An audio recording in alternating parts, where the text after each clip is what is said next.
Hello everyone, welcome back to the Steely Iceberg, sort of.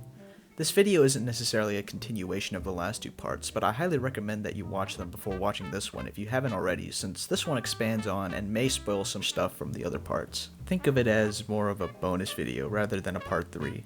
This video also won't really follow the Iceberg format from the last videos and will mostly just be me talking, so let's just get right into it.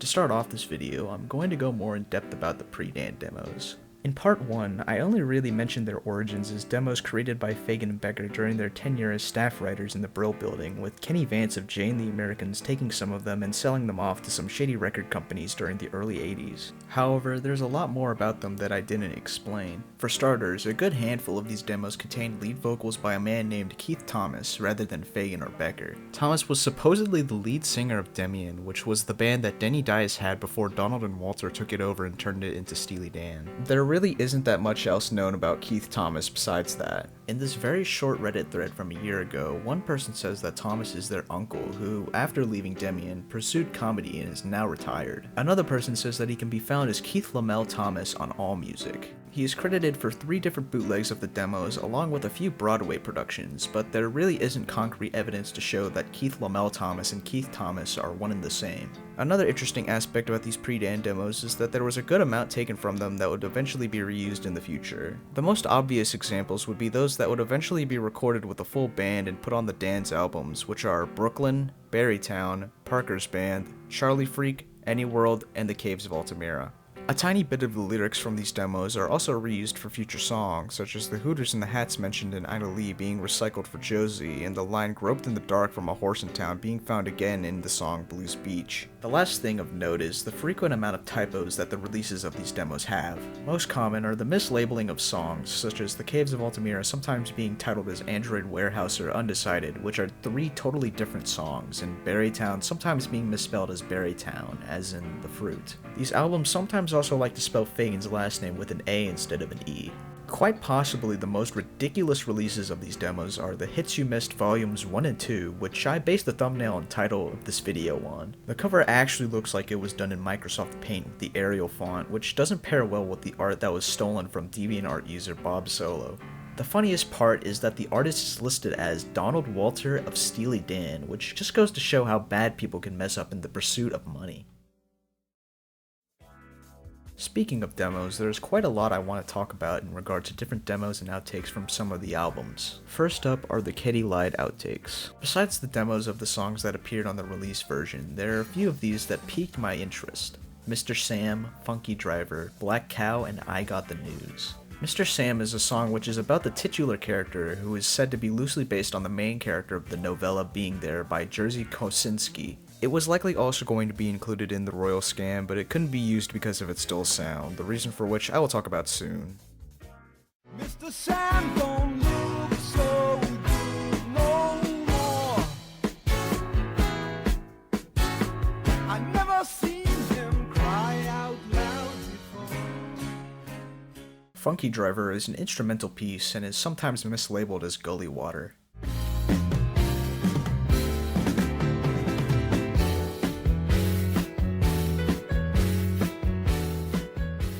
There are 2 piano takes of Black Cow, which contain nearly identical lyrics to the final version.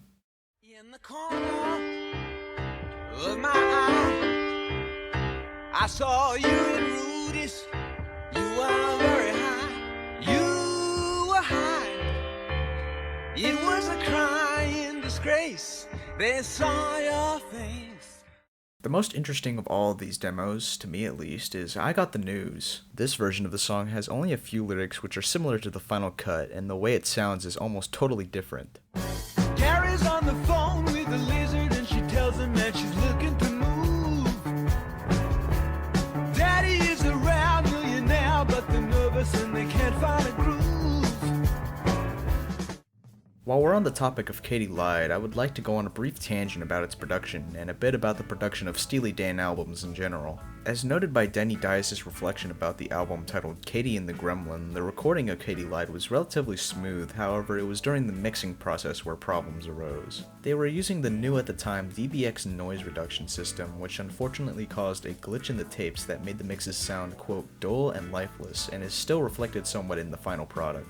Sound engineer Roger Nichols managed to remix them into a better state.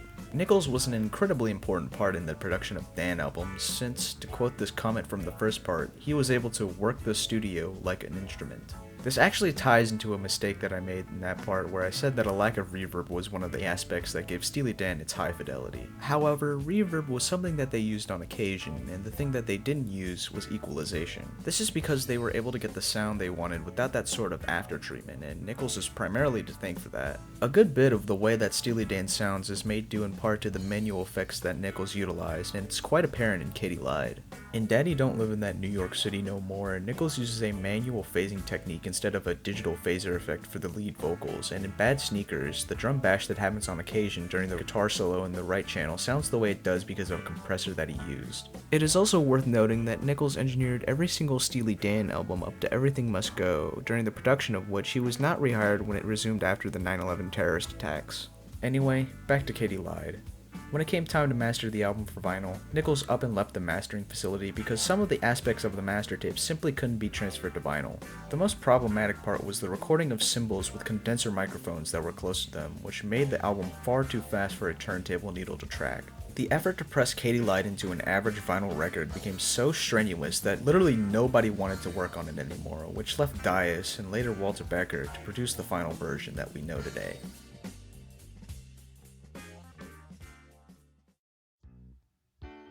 Back to the topic of demos, I would like to talk more about the Gaucho outtakes. I only really went in depth about the production issues the Dan were facing during the time and the 4-second arrangement demos that have leaked over the years. However, there's definitely more to say about the other demos. Coolie Baba, one of the more complete sounding of these outtakes, also has a piano demo with only a slight difference in its lyrics. Unlike the full band take, the demo has the line, "I hear there's a bash in New Orleans" instead of "I hear there's a bash in Cameroon." I hear there's a bash in New Orleans. I hear there's a bash in Cameroon.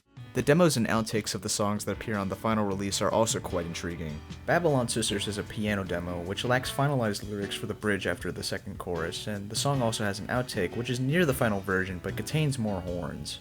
The title track also has a piano demo as well as an outtake that is similar to the release version but with more horns, but it also has an instrumental take which even more closely resembles Keith Jarrett's Long As You Know You're Living Yours than the final version.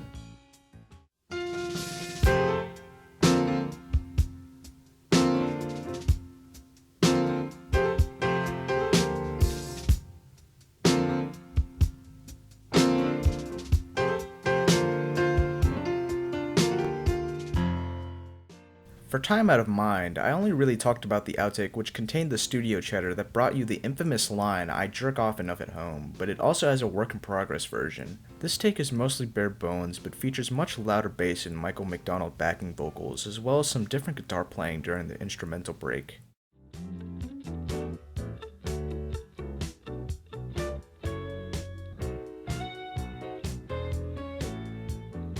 Then there's the demos for My Rival and Glamour Profession.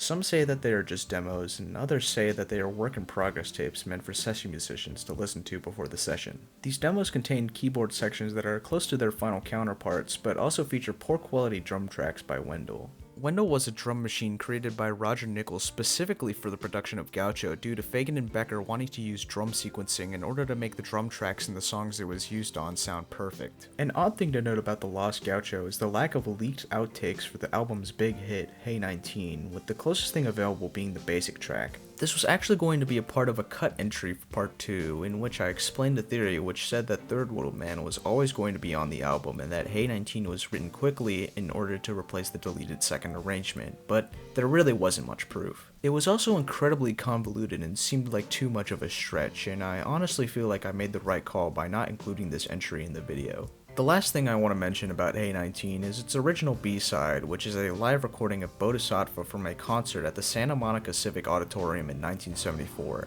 There really isn't much to say about the song itself, it's just a live version of Bodhisattva, but rather I would like to talk about the incredible 2-minute introduction. Around this time, the band got their truck driver, Jerome Anaton, to introduce them to the audience instead of a proper MC. Anaton's intros would usually mimic those of MCs on Black Soul Review shows. He also thought that Donald Fagen's name was actually Stevie Dan, and it led to an instance where Anaton stumbled into his piano and said to another band member, "I bumped into Stevie's piano." The best part of these introductions was that he was incredibly drunk doing them, which led to some very funny and quotable things spewing from his mouth from time to time, especially over the course of these 2.5 minutes. Now, I would play some of this legendary segment here, but I don't want to get trolled by YouTube's copyright system, so I will leave a rip of this B-side in the description.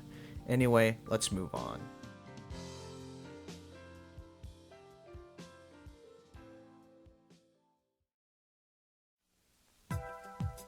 It's quite evident that unreleased songs, demos, and outtakes post-Gaucho that have leaked to the public are few and far between. The small handful that I can think of off the top of my head are a cover of I Idolize You by Ike and Tina Turner, which was said to be rehearsed for a tour in 2000, the 1996 version of Jack of Speed along with its rehearsal, and 2 live songs that were intended to be recorded in the studio, which I will talk about soon. However, a source that periodically releases some unheard goodies from around this point in time is Walter Becker Media. Before Walter Becker tragically passed away in 2017, he realized that he had a large backlog of unfinished and unreleased songs, and that, to quote the Walter Becker Media FAQ directly, when he died, all that material would die with him.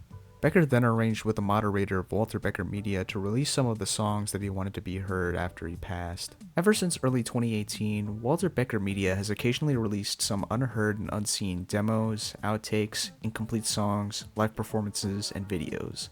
A lot of what they have released so far is quite intriguing, and if you're interested in Becker's solo work, I suggest you check it out. I will leave both the Walter Becker Media YouTube channel and website linked in the description.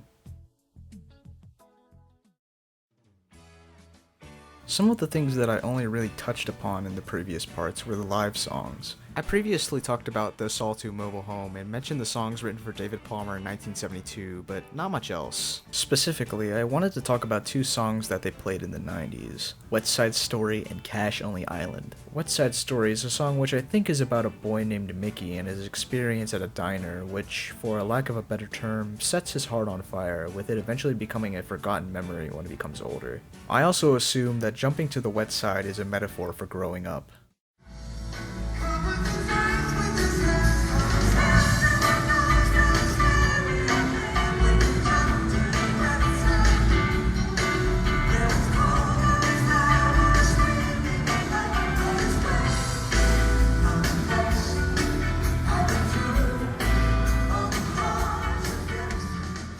Cash Only Island doesn't seem as open to interpretation as Wet Side, considering that it's quite clear how it's about a woman enjoying herself in a casino after a slow work week.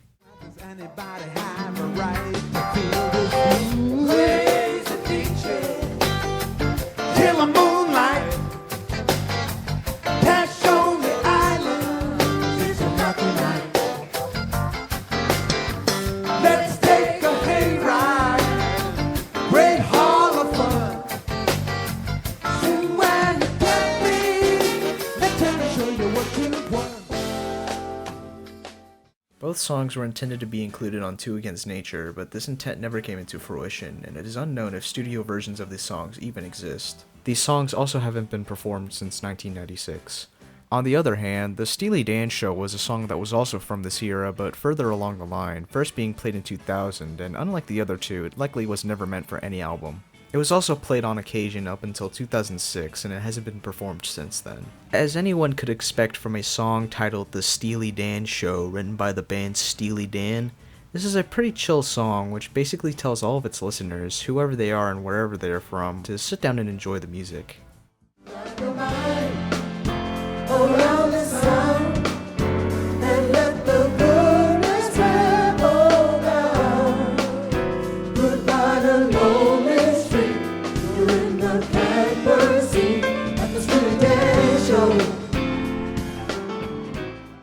A lot of recordings of these 3 songs can easily be found on YouTube, but as previously mentioned, studio versions of Cash Only Island and Wet Side Story are currently lost. Besides these sorts of songs written specifically for concert play, Steely Dan would also play covers of various jazz, soul, and blues songs. They also had this pretty neat instrumental overture that they played throughout 1993, which consists of The Royal Scam, Bad Sneakers, and Asia in that order. Something else that I hardly mentioned in the previous parts is the Dan's large catalog of lost songs. Much of this lost media is either unused song titles found in copyright records which Fagen and Becker filed in the late 60s, or songs written for other artists which are unknown whether or not they were ever recorded by Steely Dan. However, a good bit of these songs have pretty interesting backstories. First off, there's The Bus Driver is a Fruitcake and Burn Baby Burn. Both songs were written when Fagen and Becker were in college, but were presented to different people. The Bus Driver is a Fruitcake was a song written by Fagen when he, Becker, Chevy Chase, record producer John Boylan, and his brother Terrence Boylan were part of a band called The Disciples. John Boylan recalls that they were merely a covers band, but he remembered one time when Fagen presented a song to him, and that song was The Bus Driver is a Fruitcake. He describes it as being, quote, just completely off the wall for that time. On a side note, Fagen and Becker collaborated again with the other Boylan, Terrence, for his 1969 album Alias Boona. Anyway, Burn Baby Burn, on the other hand, was a song played for ex-bandmate John Gordon by Walter and Donald during a holiday. Gordon was the youngest member of a band which Becker had participated in before leaving for college called the Pipe Dreams. After Becker had left for college, the Pipe Dreams disbanded and Gordon made his way around many different local bands. During one winter break, Gordon got a call from Walter, who said that he wanted to visit him while he was in town. Becker, along with Fagen, who Gordon describes as weird and nerdy looking, went to Gordon's house and played Burn Baby Burn along with some other unknown songs. The song only has a few known lyrics and is described as a lighthearted look at the Harlem riots. After Fagen and Becker were done playing, Gordon was asked if he wanted to be part of the band that they were forming, but he declined due to his commitment to a blues band he was part of at the time. It wasn't until he talked with Walter again years later before the taping of a rock concert show and later saw him and Fagen on stage that he realized he missed his opportunity to be part of Steely Dan. Unfortunately, it is incredibly unlikely that both The Bus Drivers of Fruitcake and Burn Baby Burn progressed further than these brief presentations. Moving further along the timeline, there's another Can't Buy a Thrill outtake that I forgot to mention called Giles of the River. Like Gully Water and Runnin' Child, it was supposedly circulated on the bootleg trade during the 90s, and some people claim to have a copy, but it actually hasn't been publicly posted yet. However, a cover by Denny Doherty, who also covered Sail the Waterway, and another by John Kay do exist and are available on YouTube. The last set of lost songs that I would like to mention are from these two song lists. One is a single torn page posted by user Plastic on the Walter Becker Media discussion forums, while the other is a notebook used by Karen Stanley in 1977 while working at ABC Records, mostly with Steely Dan, which was sold at auction in June of 2020. There are a few songs that actually overlap on these lists. Slide On Down, which is assumed to be an early title of Hey 19, Gaucho, listed as Who Was the Gaucho on the single page, Here at the Western World, the outtakes You Got the Bear and Kind Spirit, and a lost song titled I'll Sleep in Your Car. On that note, these lists also contain very strange lost song titles. The page has Miss Irma, Witness, Any Way You Want It, Dayglows in Riverside, and Bottom of the Underworld, which is one of the only songs from these lists that has written lyrics. The notebook lists Shanghai Breakdown, Buccaneers, Casanova, History, Company, Gyrene, Put This Thing Together, LA is State of Mind, the all-time classic City of, and finally, Blue Sahara. Blue Sahara was actually going to be mentioned in another cut entry where I explained how it would eventually become On the Dunes from Kamakiriad, but like the previously mentioned cut entry, it came across as too much of a stretch, so it was scrapped. Anyway, another thing that these lists have in common is the appearance of songs which either already existed with possible intent to reuse or would eventually come into fruition as either a demo, live song, or as a feature on a future album. The single page lists two of the Palmer songs, Megashine City and Hellbound Train, as well as This All to Mobile Home, which is condensed into just Mobile Home. It also has Roaring of the Lamb, which is one of the pre-Dan demos, Home at Last, and Seawall, which probably became the Asia outtake Stand By the Seawall, but could also be a totally different version which is rumored to exist. The notebook lists Time Out of Mind with Chase the D scratched out next to it, Heartbreak Souvenir, and the second arrangement, as well as Sisters and Illegal Fun, which would become Babylon Sisters and Glamour Profession respectively. These two lists, among others, just go to show how mysterious the Dan's catalog of lost songs really is.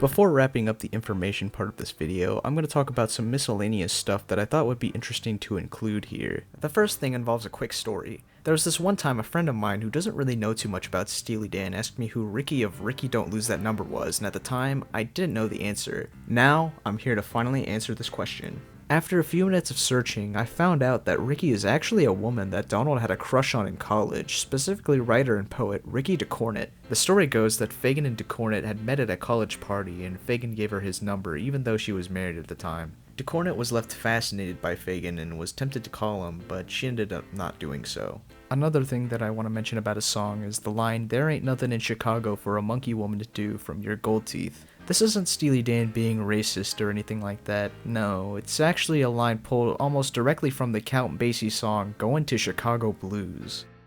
There's nothing in Chicago that a monkey woman can do. Now, I'm going to do a complete 180 here and talk about more videos. I have said before that there are many fan-made Steely Dan music videos on YouTube, but I never mentioned any official ones. This is because there aren't actually any real Steely Dan music videos in existence, with the closest thing to them being live recordings, as well as those produced for Donald Fagen's solo career. This selection of videos consists of New Frontier, which features a young couple going into a bomb shelter and doing whatever teenagers in the 50s would do, Snowbound, which showcases a robot society filmed with a mix of live action and claymation, and finally, Tomorrow's Girls, which is hard for me to describe it better than Tomorrow's Girls, but it's a music video. It's honestly quite a trip. There's also one weird YouTube video that I want to mention, which is a video essay about the song Almost Gothic. While the video itself isn't weird, it's by no means a bad video, some of the comments are. I'll put a few up on screen here, since they really speak for themselves. Nothing says hot like a gorgeous-looking girl who likes, loves, and knows her knowledge of Steely Dan. Cool, attractive girl. You are so lost, hey hey. You, my dear, are almost gothic in a natural way. And I love you in an uncreepy way. Well done, my lady. Steely Dan for life. The final, and probably most important thing that I would like to talk about in this section is the cock on the back of Everything Must Go. In the track list on the back of the CD case, specifically with Blues Beach and Godwhacker, the yellow letters spell cock. Incredible. Absolutely phenomenal. Now that the main part of this video is over, I would like to take some time to talk about the development process and a bit of behind the scenes of these videos. For starters, where did I get the idea to begin with? Well, believe it or not, this video was initially going to be about Billy Joel, where I would go through each of his albums and talk about them, giving a bit of history along the way. Then the Iceberg Explained formula started to become popular, and I said screw it, and made a Billy Joel Iceberg. In the same month, I decided to scrap that video because I felt like it would be way too much of a slog to watch through. Will it ever see the light of day? Probably not. I'll only make it into a video if I'm either just totally out of ideas or if I'm incredibly desperate for views. Anyway, not too long after I made that decision, I was watching the Classic Albums documentary of Asia, and I thought to myself, hey, I think that I should make a Steely Dan Iceberg that's way less boring, so this image was created. The Iceberg itself went through lots of development. As you can see, this first draft is a lot shorter than the final version and includes some different entries.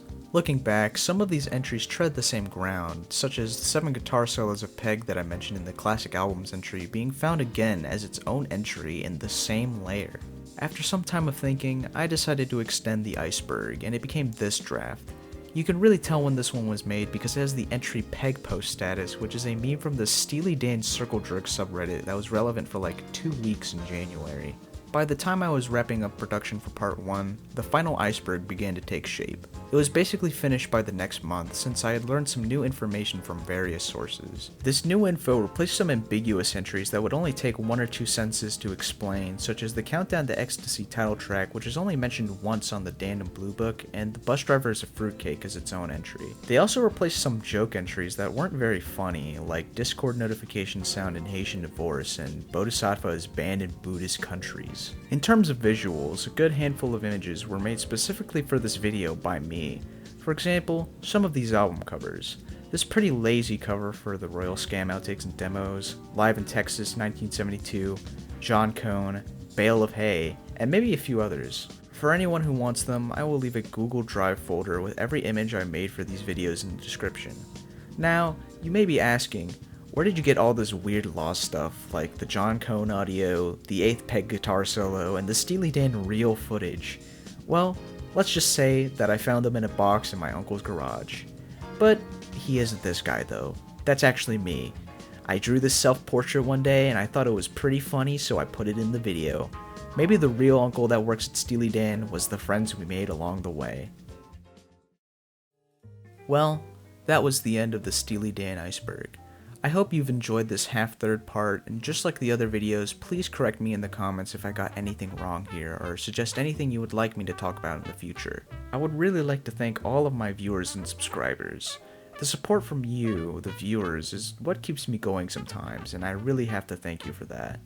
As for what comes next, I have a bit more Steely Dan related content coming sooner or later, and I may or may not try something different for the next video. You'll just have to wait and see. Also, don't forget about the source lists in the description of all of the Iceberg videos, just in case if you want to read the full articles of the things I include in these videos. Anyway, thanks for watching this Wikipedia entry put to cartoon. I hope you're doing well, and I'll see you in the next one.